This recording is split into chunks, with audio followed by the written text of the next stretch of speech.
Hello, muraho neza bakunzi bacu aho muri hose, abantu bakunda ibimera bitandukanye mu buzima bwa buri munsi.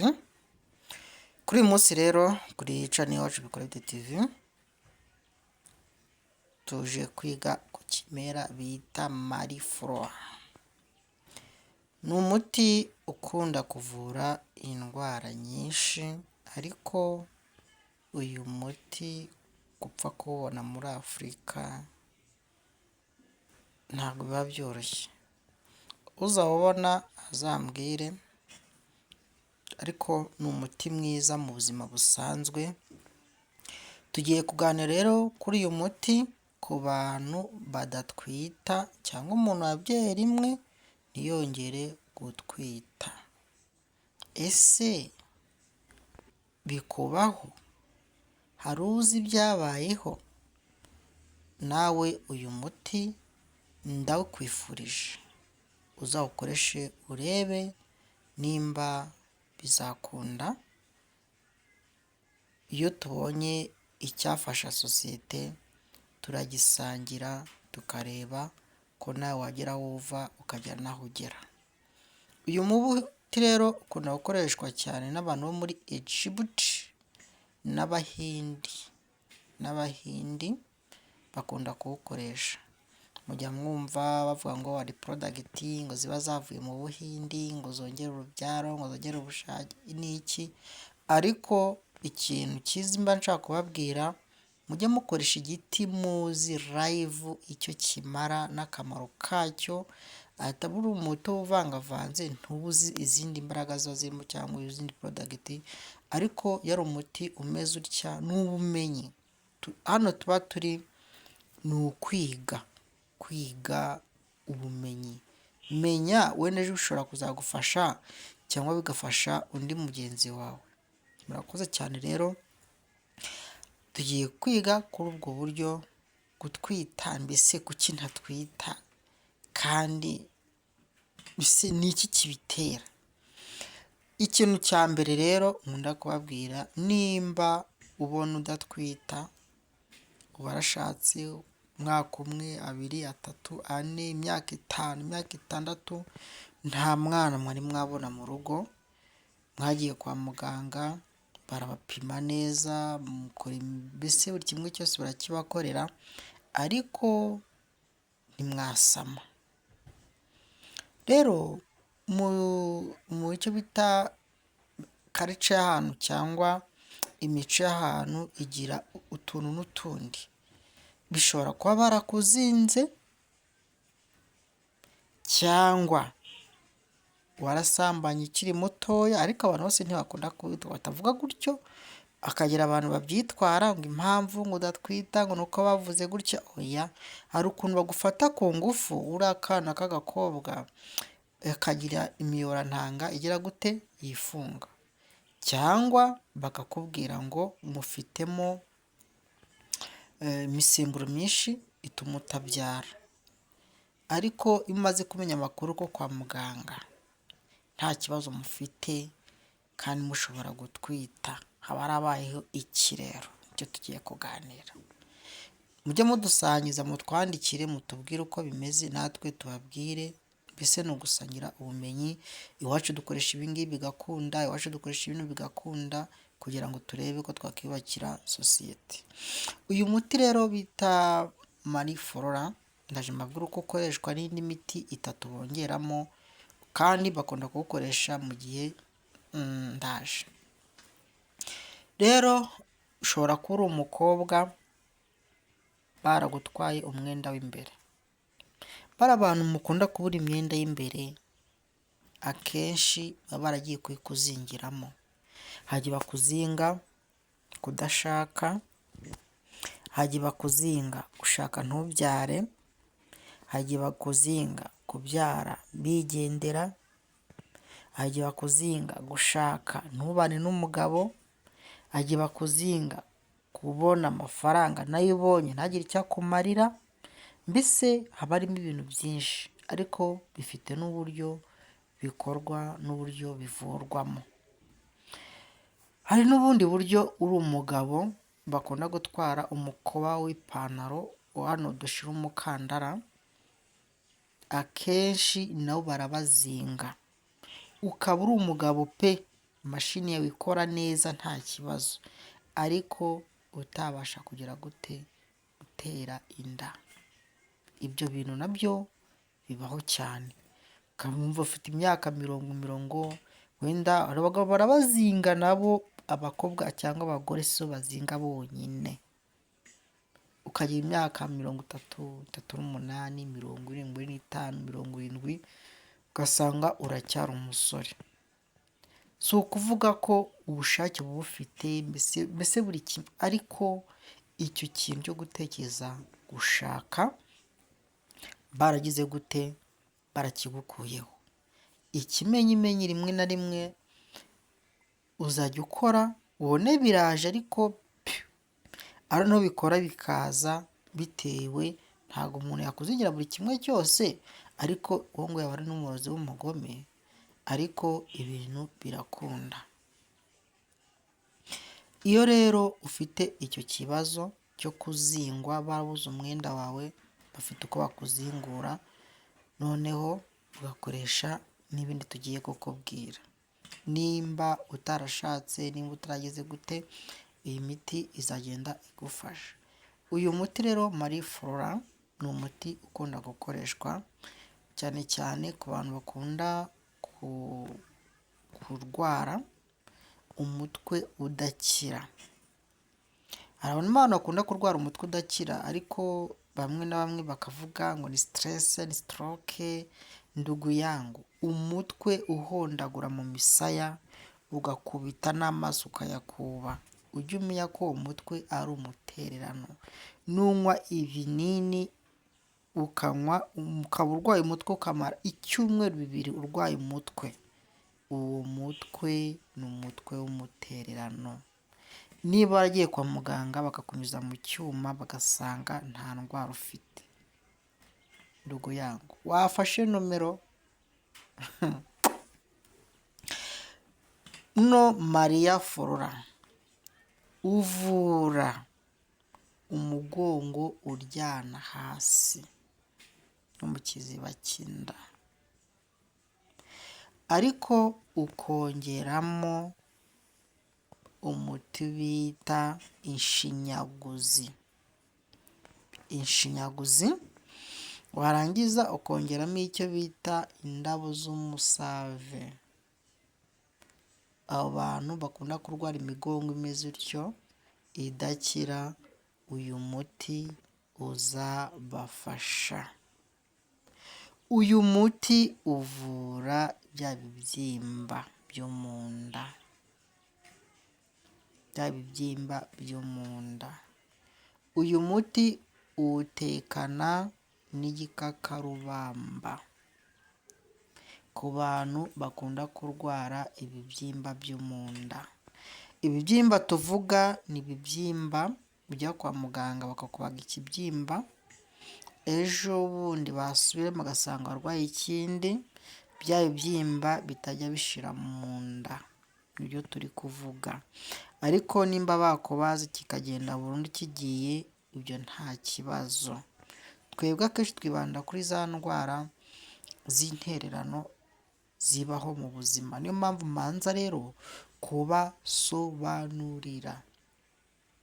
Ushobora gufata runo rurabo cyangwa kino giti niko nacyita, barangiza navuga ko ushobora kuvangamo n'igikakarubamba, cyangwa ukagifata ukongeramo icyo bita igitovu mu kuvura ibibyimba byo mu nda, ariko by'ibitererano. Kano gati, uyu muti bita Marie Flora, ushobora kuwivuza igihe ujya kunyara udukari dukeya twokera kandi kakakurya cyane. Uko babikoresha, ufata akarabo kamwe ukakavanga n'icyoganyanja n'umunyanja. Icyoganyanja kiri ukwacyo n'umunyanja ukaba ukwabyo. Twagiye tubishiramo, ukongeramo mukuru n'akamaramahano, ukajya unywa iminsi 2 yonyine ibihagije. Unywaho akayiko utuyiko 2 ukanakaraba.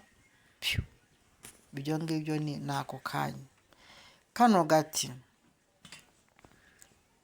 kavura zino ndwara zijyana na za prostate. Ariko muri ya miti twavuze ivura prostate n'uyu muti waza ujyamo muri izo ndwara muri ubwo buryo. Uyu muti rero ku bantu babuze urubyaro uko ukoreshwa, nabwiye ko uvangamo icyo bita umudasama, ukongeramo icyo bita n'umuzi, ariko uvangiramo icyo bita buganga bukari, ukavangamo icyo bita kongeramo umubazi, ugashaka icyo bita karafu, ugashaka icyo bita indabo z'umutobotobo karemba, noneho ugashaka n'amazi yo muri sea water, amazi yo hagati mu mazi y'ikiyaga runaka, ukajya cyangwa amazi asanzwe. Uyu muti iyo ufashe gutyo ubona gutya kibumbye, iyo ugiye guteka karibumbura, kamara kwibumbura, akenshi ibyiza wagakoresha uri mu gihe cy'uburumbuke. Mu gihe cy'uburumbuke rwose bakumva mbabwije ukuri, uyu muti urakora. Njyewe akenshi nkunda kubazanira ibintu nzi ko bigendanye n'igihe turimo, kandi uzi ko uwo muti wawukoresha bigakunda. Uyu muti ni umuti mwiza ndugu yangu, urakora, ntago ari ibintu upfa gupapira gutyo, ntago upfa kuboneka ahantu hose, ariko uragerageza. Ushobora rero gufata n'uyu muti ukongera icyo bita umweza twawuvuzeho, ukongeramo icyo bita umwifuzo, ugakubitamo umuhire, ukabitekana, winywera agace k'agatasi iminsi 2, iminsi 3, ukajya ukoresha mu gihe cy'uburumbuke. Ushobora rero kuba umugabo adahari, ibyiza waza kano gati wajya ugakoresha igihe umugabo ahari, igihe adahari ukaba ukabitse, kazagufasha mu buzima busanzwe muri izo ndwara zose tuvuze no muri ubwo buryo bwose tuvuze.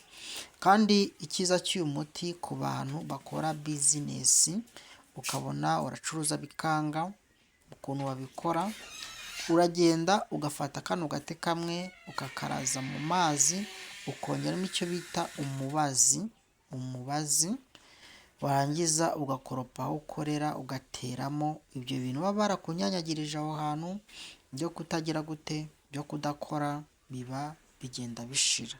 Hari abakoresha amasengesho, harimo abakoresha ibimera, ariko byose Imana niko yabiremye, nuko bigomba gukorwa, ariko byose birashoboka cyane muri iyi si. Ikindi kintu rero uyu muti ukora mu buzima busanzwe, ushobora bantu bakunda kwibagirwa cyane, wafata uyu muti, hariho n'ibindi biti nka 3 bongeramo, kongeramo icyo bita umugombe n'umukunde. Ikindi muzanyandikiye nimba mugishaka, kugira ngo dukomeze twigire ibimera by'iwacu. Ikindi kintu gikora, urabona bano bantu bakunda gutera ibintu hejuru y'inzu, ukumva ibintu bimeze nk'ibintu byirukanka, runo rurabo rufunga byo byose burundu, ntagire umuntu wongera kugutesha umutwe. Abantu bagira rero bizinesi badandaza, babandi bagendana bizinesi zigenda, wakora abamasayi bakunda kugenda, ufata uyu muti ugakubitamo n'umuhurura we ariko amana we iyi si ifite ibintu pe, bikagenda bigira gute, bikunda muri ubwo buryo, noneho ku bantu borora amatungo, ufite inka ngo urayibanguriza ikanga gufata, ngo yafata igasesa, uko bazinga abantu nabo niko bazizinga, sibyo? Ariko ku matungo ho hari ibindi biti twongeramo, icyo bita imikamanka, tugashyiramo ibyo bita imitanga, iyo yose ku bantu bagira inka babangurira zikanga gufata, yaba ari ingurube byakunda, yaba ari ihene, yaba ari intama, uyu muti wawukoresha muri ubwo buryo, muri ayo matungo nayo byakunda muri ubwo buzima. Abantu rero bafite nk'ingurube, abantu bakunda kugira amafamu cyane y'ingurube, noneho ingurube zikajya mu gihe cyo kubyara zikaramburura, ibanga riraha. Uyu muti wajya uwuvanga muri bya biryo byo kurya mu gihe inka cyangwa iyo ngurube ibwegetse, nyine niko babyitara, ukajya uzifasha muri ubwo buryo, tukareba ko bizinesi yawe yakomeza kwaguka. Marie Flora rero, Maria Flora kino giti cyangwa ikimera gifite ibintu byinshi gikora, ushobora kugikoresha ku muntu wawe wagiye, ariko akagenda mu buryo mutatonganye, mbese ntacyo mwapfuye ukumva yaragiye gusa. Bagikoresha gute se ubundi? Bagikoresha mu buryo bakivanga n'ububani, ikindi cyo ugikeneye azanyandikire kuri WhatsApp nzakimurangira nta kibazo. Nomero yanjye 07269838. Ushaka ububani bukunda kuboneka cyane mu gihugu, nako kaba hafi yacu muri ubwo buzima bwacu. Ikindi rero ku bantu bagira imanza zidashira, za manza baba barazinze, uyu muti si wakurangiriza ikibazo ukongeramo n'akatsi bita uruheza? Ibyo bibazo si byarangira koko?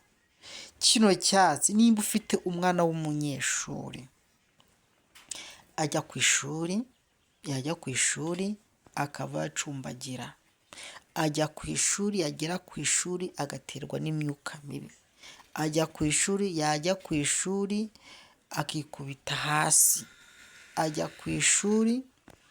yagera ku ishuri yakandika akabona ikayi ihindutse amaraso cyangwa ihindutse amazi.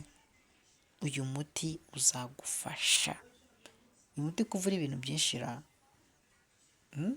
ariko havanzemo na yindi isanzwe waba uri muganga, yayindi ukoresha, ariko uyu muti uzagufasha muri ubwo buzima. Nimba ufite ibibazo rero bantu banjye, icya mbere ibigeragezo si karande ku muntu, kandi kubaho nabi si umugabane gwa mugani ibyago bikokame. Rero icya mbere ni ugusenga, Imana niyo ibanza, ariko ntukabure ubwenge. Isengesho rigendana no kwivuza. Uzarebe abantu benshi, jya mbaha urugero, bano bapasiteri bakora ibitangaza, akenshi bafite icyo bita sampo, afite ayo mazi agiye gusengera kuki se yifashisha amazi? Afite amavuta kuki se bayifashisha? Wowe uragiye urasenga urambitse umuntu w'ibiganza gutyo gusa, nta mavuta wisize. Kuki pasiteri cyangwa abo bantu bakoresha icyo bita sampo, nawe ujye ugenda usengera umuntu wamugize gutya wasenze, umva ukarabe usafate akantu gato yasengere, ugire ukwizera, kwizera kurarema, sibyo? Ariko abantu bakunda gusoma Bibiliya mujye mukunda kwisubira Zaburi 91, kubana n'Imana, kuba mu bwisho bw'isumba byose, zagera kuriya na kuriya, ariko mujye mukomeza mubane na Nyagasani. Njyana nkunda gusoma mu Isezerano Rishya ngo ahantu ngo Abisirayeli barwaye, ngo barwara icyo bita ubushita, ngo bamanitse inzoka, siko babyanditsera, ngo uwayirebagaho wese yarakiraga, Imana ikamanura manu.